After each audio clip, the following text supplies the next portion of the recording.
मैं आपको बहुत लंबे समय से कवर और तमाम छोटे बड़े, चाहे वो विधिक मुद्दे रहे हों, चाहे वो अदालत की लड़ाई रही हो, आपने हमेशा बढ़ चढ़ कर आगे बात करी। अभी भी एक बात इस शिलादान के, इस शिलान्यास के बाद भी एक उठ रही है, जो बहुत सारे लोगों ने ये कहना शुरू कर दिया है, कुछ संगठनों ने कहना शुरू कर दिया है कि आज हमारे पास ताकत नहीं है, आज हमारे पास सत्ता नहीं है, लेकिन वक्त हमारा आएगा और हम फिर एक बार इस तरफ कूच करेंगे, एक बार फिर आएंगे। मुझे शायद खुल के बोल देना चाहिए, all India Muslim personal law board ने भी कहा और बहुत सारे किनारे पड़े हुए मुस्लिम संगठनों ने भी ये बात कही, जबकि ये फैसला सुप्रीम कोर्ट का है और सुप्रीम कोर्ट के फैसले का सभी ने इंतजार किया, उस फैसले पर अमल करते हुए शिलान्यास हुआ। लेकिन अब अगर इस तरीके की बात की जाती है तो कठोर मुख्य पुजारी जो हमेशा रामलला के करीब रहे हैं, रामलला की जानिब से आपका क्या कहना है? देखिए, जो लोग इस प्रकार के कह रहे हैं कि हमारा समय आएगा, राम के विरोधियों का समय कभी नहीं आएगा। न रावण का आया है और कृष्ण विरोधी न कंस का आया है। उसी प्रकार से भगवान श्री राम लला का जो भव्य मंदिर बनना है, जिसका शिला पूजन, शिला आधार हमारे देश के प्रधानमंत्री जी रखे हैं, उसके विरुद्ध में ये सोचें कि ये जो भव्य मंदिर बनेगा और हमारा भी समय आएगा, उनका समय वो बीत चुका है, अब कभी नहीं आएगा। इसलिए ऐसी भावना, इस प्रकार के सोच त्याग दें और सहृदयता के साथ जिस प्रकार से सुप्रीम कोर्ट ने ये आदेश पारित किया, उस समय अयोध्या से लेकर के पूरी भारत में शांति रही और उस शांति का सम्मान पूरा देश किया। ऐसी स्थिति में पुनः यदि यह सोच रहे हैं कि वह मंदिर बनेगा, बनने के बाद उसके विरोध में हम खड़ा होंगे, इस प्रकार खड़ा होने वाला कोई नहीं है हमारे देश में, क्योंकि भगवान राम के रक्षक स्वयं हनुमान जी अयोध्या में बैठे हैं, जो सारे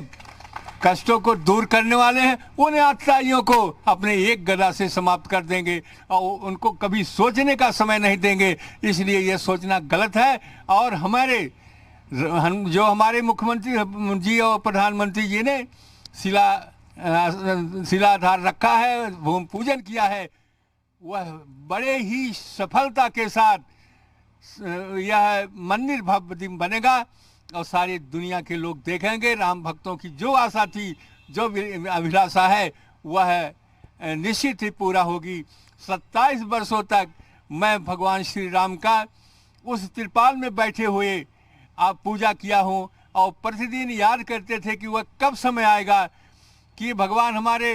रामलला भव्य मंदिर में विराजमान होंगे। उसको प्रतीक्षा करते करते 28 वर्ष बीत चुका है। आचार्य जी,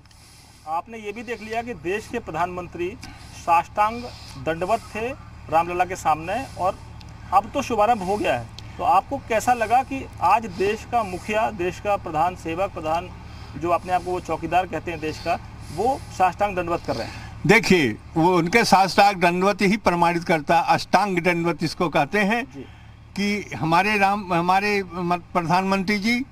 शरीर के जो 8 अंग हैं उसको जोड़ करके और हमारे भगवान श्री रामलला के सामने समर्पित किए हैं और ये कभी भी निष्फल हो ही नहीं सकता। और जिस प्रकार से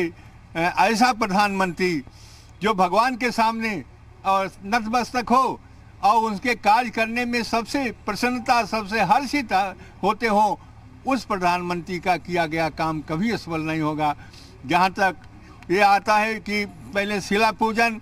फिर शिलादान, फिर उसके बाद में आया भूमि पूजन और शिला पूजन। तो ये सारी घटनाएं बहुत पुरानी हो गई हैं। जब शिला पूजन हुआ और घर घर जाके गांव-गांव जा कर के इसकी पूजा की जाती थी, कितनी हर्ष होते थे। हमको गोंडा जिला मिला था, हमको और श्री विश्वनाथ दास शास्त्री जी को, और जिस प्रकार से जहाँ भी जाते थे जनता इतना उत्साह के साथ उस पूजन को, उसे हम लोगों की बात सुनने के लिए आतुर हो जाती थी, सारा सम्मान, सारा स्वागत करती थी। उसी दिन से पता चला कि जब हम शिला पूजन संपन्न कर लेंगे तो वह समय आएगा जब शिला दान होगा और साथ साथ